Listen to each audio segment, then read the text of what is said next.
All right, welcome back. So today we are going to re-gear the Mojave to reach our 100-mile-an-hour goal.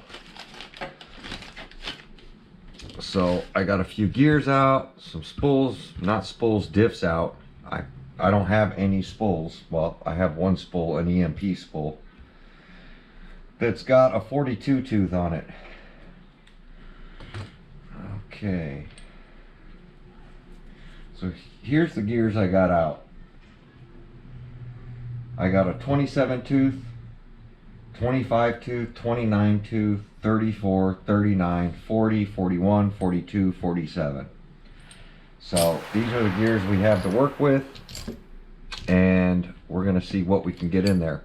I also have some drive shafts. I'm going to try to replace out at minimum the rear drive shaft, because at those speeds the stock drive shaft's going to bend, it's going to wobble on these long chassis, it's going to create a lot of resistance. The other thing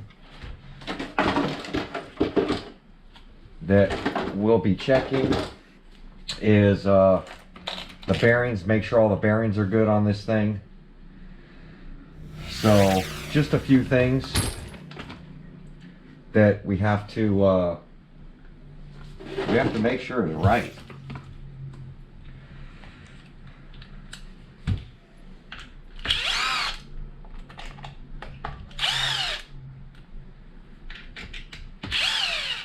This way it gives me room to readjust the pinion.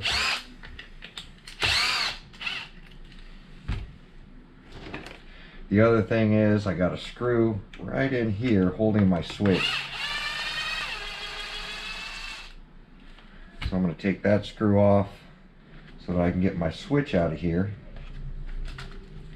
when I pull this side off.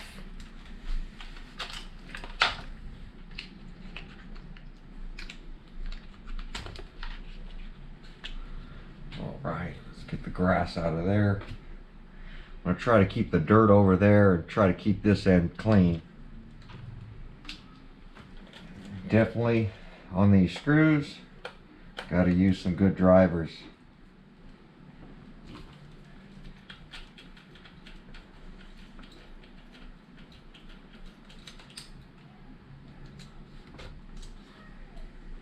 You see there's Loctite at the bottom of these screws. I will not be adding any more Loctite to them. So we know we have a 46 as our center diff. And we're going to end up counting this gear, because I don't remember what this one was.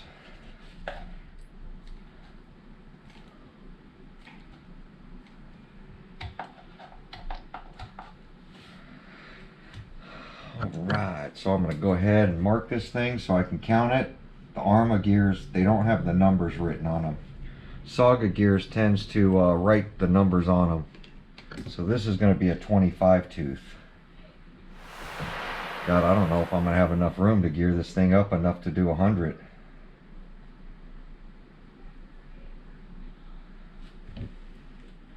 Wow.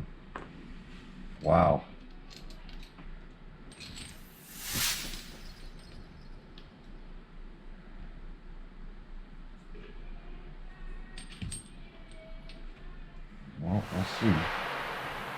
I don't know if this is going to fit in here, but we're going to go to a 34 if it fits. If not, we're going to have to drop it down to a 29, which is going to suck. 29's just not going to do it.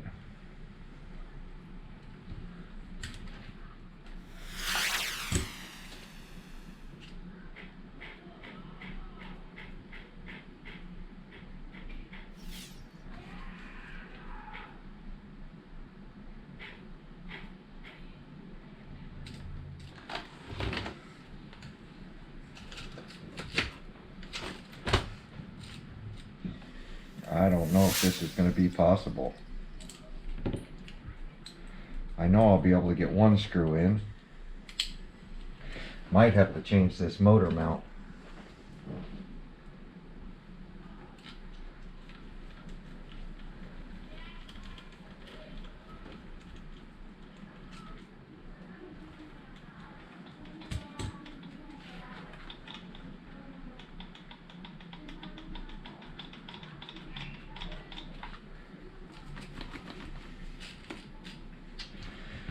Huh.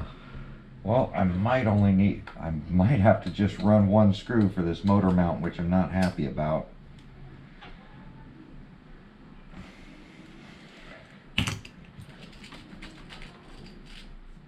So 34, 46. And I'm probably going to end up putting a cap pack on this. So I'm going to look for a cap pack. I think I got a Flowpax cap pack somewhere. So I might just have to do that.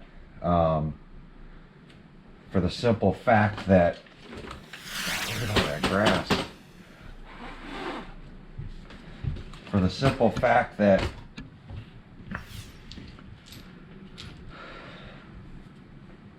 the load I'm going to be putting on this ESC with this motor, it's going to draw a lot on the hit, and I have to do it in a short distance. I don't have like a mile and a half of road, 2 miles. I think my speed run road is 4 blocks, which is 1 mile. At least here in California, our blocks is a quarter of a mile, so 4 blocks would be 1 mile. That's the area I have to use on my speed runs. Now I do have to go up over a hill, and somebody was saying, why don't you test this on road first? Because the suspension, the tires, everything on road is way different than running in grass. Grass has got a lot of resistance to it compared to a dirt road. A dirt road is optimal. If you can find a smooth dirt road, that would be the best. Grass has a lot of resistance, but the benefits to grass is because it has resistance, it also hooks up better than a dirt road. A dirt road, you're not going to get a lot of traction, so the RC is going to want to spin out a lot. So what I found is that a low cut grass, like a golf course that's flat, and finding a golf course that's flat for that amount of distance is pretty hard to find. You can't even have rollers in the dirt. If you have rollers, on the top of those peaks, it's going to get lightweight and could catch air. So my theory is if I could do it on a soccer field, at least a long enough soccer field at a park, I should be okay. So the next thing I'm going to do is probably pull out this whole motor assembly so that I can get to this rear drive shaft. We're going to have to at least stick a rear drive shaft. I like to stick front and rear because these front drive shafts are really long as well. And I believe it's the same front and rear, but we're going to pop this out, check the lengths of our drive shafts, and see what I have that I can fit in here to stop some of this wobble on the drive shafts. So we'll be right back.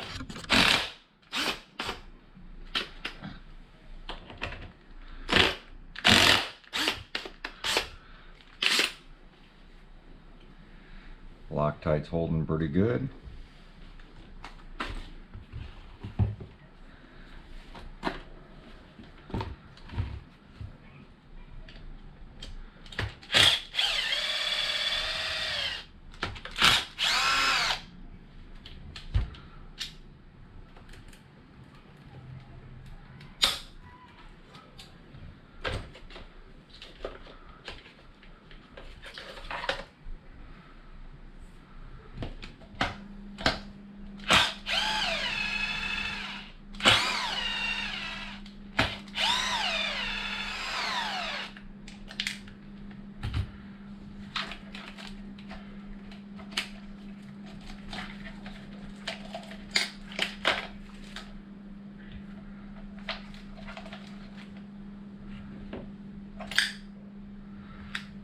Okay, see if these drive shafts are the same length. One is shorter.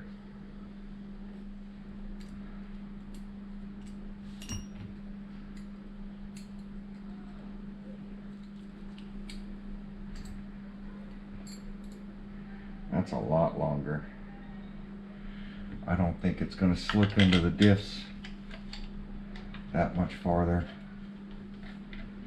But we'll take a look.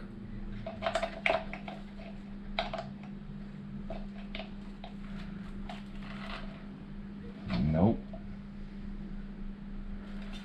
They are too long.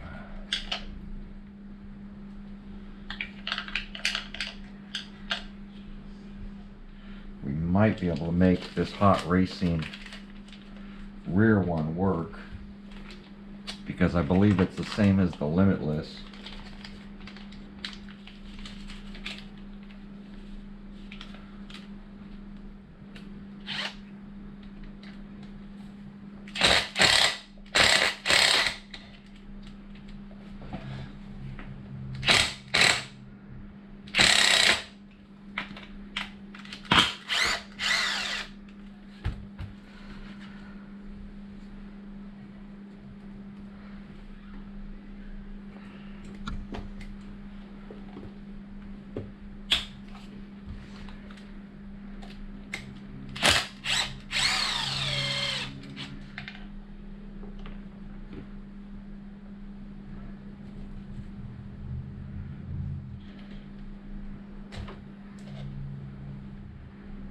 That should work.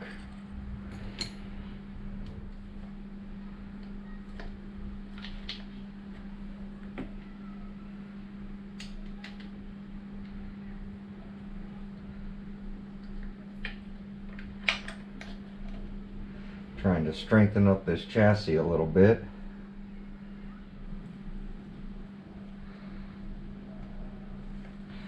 All right, I got to cut this spacer down.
Still got a lot of flex in there. And let me see if I have an aluminum one of these.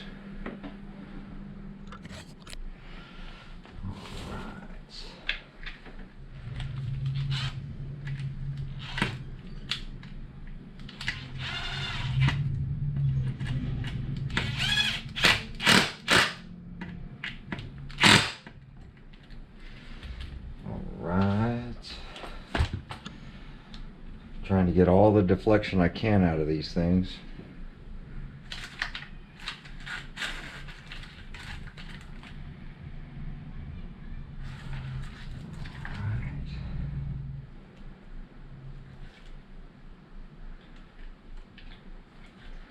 Nope.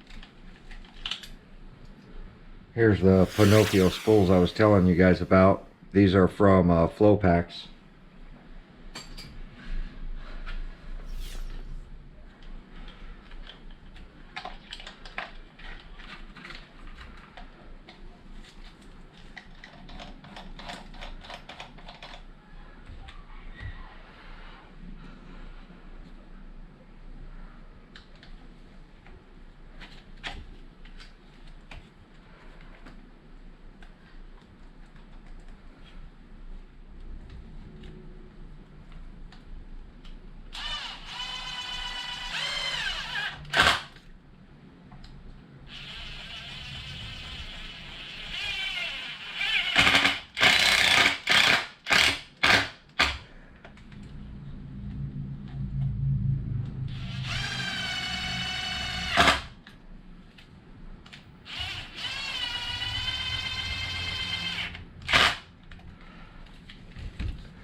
Making sure there's no movement up and down. We can go ahead and lose this now too.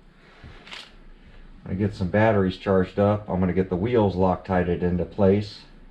So right now we're 46, 34.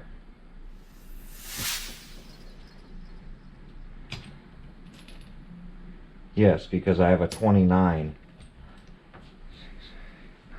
And we had a 25 in there, so going up 4 teeth is just not enough. So let me see if we can find a cat pack. I'll be right back.